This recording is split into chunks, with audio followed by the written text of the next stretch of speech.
ನಮಸ್ಕಾರ ಮಕ್ಕಳೇ, ಇದು ಗಣಿತ ಪ್ರಕಾಶ ಭಾಗ 1 7ನೇ ತರಗತಿ ಕನ್ನಡ ಮಾಧ್ಯಮ ಅಧ್ಯಾಯ 2 ಅಂಕಗಣಿತದ ಉಕ್ತಿಗಳು ಪಾಠದಲ್ಲಿ ಇವತ್ತು ನಾವು 25ನೇ ಪೇಜ್ನಲ್ಲಿರ್ತಕ್ಕಂಥ ಕಂಡುಹಿಡಿಯಿರಿ ಮತ್ತು ನಿಮಗೆ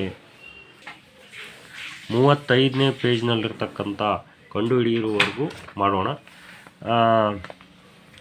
ಕಾಮೆಂಟ್ನಲ್ಲಿ ನೀವು ಯಾವ ಒಂದು ಪೇಜ್ ಮಾಡ್ಬೇಕಂತ ಹೇಳಿದ್ರೆ ಮಾಡ್ಬೋದು. ಕಂಡುಹಿಡಿಯಿರಿ.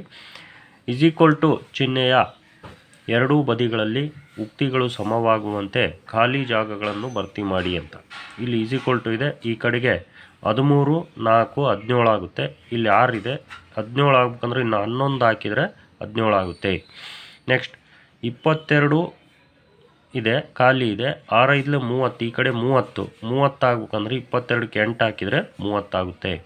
64ನ್ನ 2ರಿಂದ ಭಾಗಿಸಿದರೆ 2 3 6, 2 2 4, 32 ಬರುತ್ತೆ. 8 4 32 ಆಗುತ್ತೆ, 4 ಹಾಕಬೇಕು. ನೆಕ್ಸ್ಟ್ 25 ಇದೆ, ಈ ಕಡೆ 34ರಾಗೆ ಎಷ್ಟು ಕಳೆದ್ರೆ 25 ಆಗುತ್ತೆ, ಇನ್ನು 9 ಕಳೆದ್ರೆ 25 ಆಗುತ್ತೆ. ಎರಡನೇ ಪ್ರಶ್ನೆ, ಮುಂದಿನ ಉಕ್ತಿಗಳನ್ನು ಅವುಗಳ ಬೆಲೆಗಳ ಆರೋಹಣ ಏರಿಕೆ ಕ್ರಮದಲ್ಲಿ ಬರೆಯಿರಿ.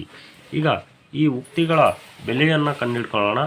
67ರಾಗೆ 19 ಹೋದರೆ 46, 67ರಾಗೆ 20 ಹೋದರೆ 47, 35, 25, 60,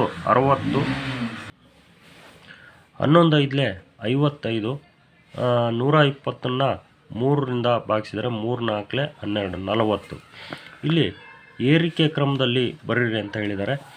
ಏರಿಕೆ ಅಂದರೆ ಸಣ್ಣದು ಫಸ್ಟಿಗೆ ಬರಬೇಕು, 40 ಸಣ್ಣದು ಇದರಲ್ಲಿ, ಹಾಗಾಗಿ 120 / 3 ಇದು ಫಸ್ಟಿಗೆ ಬರುತ್ತೆ. ಇದಕ್ಕಿಂತ ದೊಡ್ಡದು 46, 67 - 19, ಮತ್ತು ಇದಕ್ಕಿಂತ ದೊಡ್ಡದು 67 - 20, ಇದಕ್ಕಿಂತ ದೊಡ್ಡದು 55, 11 5 55, ಇದಕ್ಕಿಂತ ದೊಡ್ಡದು 35 + 25. ಇವು ಏರಿಕೆ ಕ್ರಮದಲ್ಲಿ ಬರೆದ್ವಿ.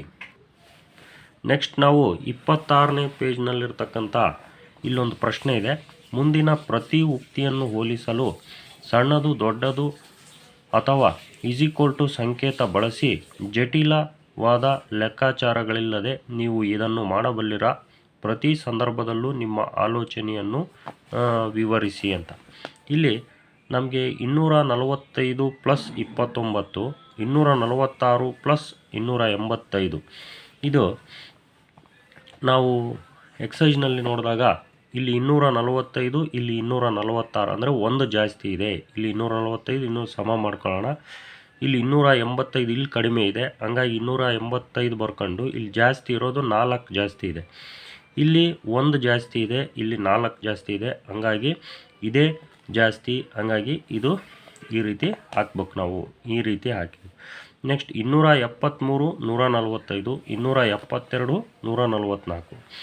ಈಗ ಇಲ್ಲಿ ಕಡಿಮೆ ಇರ್ತಕ್ಕಂಥದ್ದನ್ನು ಸಮ ಮಾಡ್ಕೊಳ್ಳೋಣ. 272, 272, ಇನ್ನೆಷ್ಟು ಜಾಸ್ತಿ ಇದೆ, 1 ಜಾಸ್ತಿ ಇದೆ. ಇಲ್ಲಿ ಕಡಿಮೆ ಇರ್ತಕ್ಕಂಥದ್ದು 144 ಬರ್ಕೊಂಡ್ವಿ. ಇಲ್ಲಿ ಎಷ್ಟು 145 ಇರೋದ್ರೆ 1 ಜಾಸ್ತಿ ಇದೆ, ಇಲ್ಲಿ 1 ಜಾಸ್ತಿ ಇದೆ, ಇಲ್ಲೊಂದು ಜಾಸ್ತಿ, 1ರಾಗ 1 ಹೋದರೆ 0. ಅಂದರೆ ಜಾಸ್ತಿ ಇದ್ರೂ ಕೂಡ ಅದು 0 ಆಗ್ತಾ ಇದೆ. ಅಂದರೆ ಇದಕ್ಕೂ ಸಮ ಇದೆ. ಜಾಸ್ತಿ ಇರೋದು ಅಲ್ಲೇ ಕಳೆದು 0 ಆಗ್ತಾ ಇರೋದ್ರಿಂದ ಇಲ್ಲೇನು ನಮ್ಗೆ ಉಳಿದಿದೆ ಅದು ಸಮ ಇದೆ, ಹಾಗಾಗಿ ಇಲ್ಲಿ = ಅಂತ ಹಾಕಿದ್ವಿ. ನೆಕ್ಸ್ಟು ಮೂರನೇ ಒಂದು ಲೆಕ್ಕದಲ್ಲಿ ನೋಡಿದರೆ ಇಲ್ಲಿ 363 ಇದೆ, ಇಲ್ಲಿ 364 ಇದ್ರೆ ಅಂದರೆ 1 ಜಾಸ್ತಿ ಇದೆ. ಇಲ್ಲಿ 587 ಇದೆ, ಇಲ್ಲಿ 589 ಇದೆ, ಇಲ್ಲಿ 2 ಜಾಸ್ತಿ ಇದೆ. ಅಂದರೆ ಜಾಸ್ತಿ 2 ಜಾಸ್ತಿ ಇರೋದೇ ದೊಡ್ಡದು, ಹಂಗಾಗಿ ಈ ಕಡೆ ಈ ರೀತಿ ಹಾಕಿದ್ವಿ ಸಿಗೆ ಈ ರೀತಿ. ನೆಕ್ಸ್ಟ್ ಡಿನೇದು 124, 245. ಇಲ್ಲಿ 124ಕ್ಕಿಂತ 129 ನೋಡಿ, ಇದು 245, 245 ಸಮ ಇದೆ. ಇಲ್ಲಿ 129 5 ಜಾಸ್ತಿ ಇದೆ, ಹಂಗಾಗಿ ಈ ಕಡೆದೇ ದೊಡ್ಡದು. ಭಾಳ ಸುಲಭ ಇದೆ, ಏನು ತೊಂದರೆ ಇಲ್ಲ. ನೆಕ್ಸ್ಟ್ 213 - 77. ಈ ಕಡೆ 214 ಅಂದರೆ 1 ಜಾಸ್ತಿ ಇದೆ, ಇಲ್ಲಿ 1 ಜಾಸ್ತಿ ಇದೆ. ಇಲ್ಲಿ 76, ಇಲ್ಲಿ 77, ಅಂದರೆ ಇಲ್ಲಿ 1 ಕಡಿಮೆ ಇದೆ. ಇಲ್ಲಿ ಜಾಸ್ತಿ ಇರೋದರಲ್ಲಿ ಕಡಿಮೆಯನ್ನು ಕಳೀತಾ ಇದ್ದಾರೆ, ಇಲ್ಲಿ ಕಡಿಮೆ ಇರೋದರಲ್ಲಿ ಜಾಸ್ತಿಯನ್ನು ಕಳೀತಾ ಇರೋದ್ರಿಂದ ಇದು ಚಿಕ್ಕದಾಗುತ್ತೆ, ಇದು ದೊಡ್ಡದಾಗುತ್ತೆ. ಹಾಗಾಗಿ ಇದು ಅಂದರೆ ಜಾಸ್ತಿ ಇರೋದರಲ್ಲಿ ಕಡಿಮೆಯನ್ನು ಕಳೀತಾ ಇದ್ದೀವಿ, ಕಡಿಮೆ ಇರೋದರಲ್ಲಿ ಜಾಸ್ತಿ ಕಳೆದ್ರೆ ಇಲ್ಲಿ ಕಡಿಮೆ ಬರ್ತದೆ, ಇಲ್ಲಿ ಜಾಸ್ತಿ ಬರ್ತದೆ. ಹಾಗಾಗಿ ನಾವು ಇದು ಈ ಕಡೆದು ದೊಡ್ಡದು ಅಂತಂದೇಳಿ. ನೆಕ್ಸ್ಟ್ ನಿಮಗೆ 29ನೇ ಪುಟದಲ್ಲಿ ಈ ಒಂದು ಟೇಬಲ್ ಇದೆ. ಇಲ್ಲಿ ಒಂದು ಉಕ್ತಿ ಇದೆ 13 - 2 + 6. ಇದರಲ್ಲಿ ಅದರ ಪದಗಳ ಮೊತ್ತವಾಗಿ ಅಂತ ಅಂದರೆ 13 ಪ್ಲಸ್ ಇಲ್ಲಿ -2 ಇಲ್ಲಿ 6, ಒಟ್ಟು ಪದಗಳು 3 ಅದಾವೆ. 13 - 2 6. ಇಲ್ಲೂ ಅಷ್ಟೇ 5 ಪ್ಲಸ್ಸಿಂದ ಪ್ರತ್ಯೇಕ ಮಾಡಿದರೆ ಅದು ಪ್ರತ್ಯೇಕವಾಗಿರ್ತಕ್ಕಂಥ ಪದ ಆಗುತ್ತೆ. 6 × 3 ಇವೆರಡು ಪದಗಳು. 5 6 × 3 6 ಬೇರೆ ಪದ ಅಲ್ಲ, 3 ಬೇರೆ ಪದ ಅಲ್ಲ, ಇವೆರಡೂ ಸೇರಿ ಒಂದೇ ಪದ. ನೆಕ್ಸ್ಟ್ ಇಲ್ಲಿ 4, ಇಲ್ಲಿ 15, ಇಲ್ಲಿ ಮೈನಸ್ ಇರೋದು -19, ಇಲ್ಲಿ ಪ್ಲಸ್ ಇಂಟು ಮೈನಸ್ ಆಗುತ್ತೆ. ಹಂಗಾಗಿ ಈಗ 3 ಪದಗಳು ಅದು 4, 15 -9. ನೆಕ್ಸ್ಟ್ ಇಲ್ಲಿ 23 ಅನ್ನೋದೊಂದು, ಇಲ್ಲಿ ಪ್ಲಸ್ ಹಾಕಿದರೆ ಮೈನಸ್ ಒಳಗೆ ಬರುತ್ತೆ. -2 × 4 +16 ಅಂದರೆ 3 ಪದಗಳು. 23 - 2 × 4 16. ನಡುವೆ ಇಂಟು ಅಥವಾ ಡಿವೈಡೆಡ್ ಬೈ ಇದ್ದರೆ ಅದು ಪ್ರತ್ಯೇಕವಾದ ಪದ ಆಗಲ್ಲ, ಬೇರೆ ಬೇರೆ ಪದ ಆಗಲ್ಲ, ಒಂದೇ ಪದ ಆಗುತ್ತೆ. ನೆಕ್ಸ್ಟ್ ಇಲ್ಲಿ 3 ಪದಗಳಿದಾವೆ. 28 + 19 -8. ಮೈನಸ್ ಇರೋದನ್ನು ನಾವು ಪರಿಗಣನೆಗೆ ತಗೋಬೇಕು ಪದದಲ್ಲಿ. 28 19 -8. ಈಗ ಪುಟ ಸಂಖ್ಯೆ 35ಕ್ಕೆ ಬರೋಣ.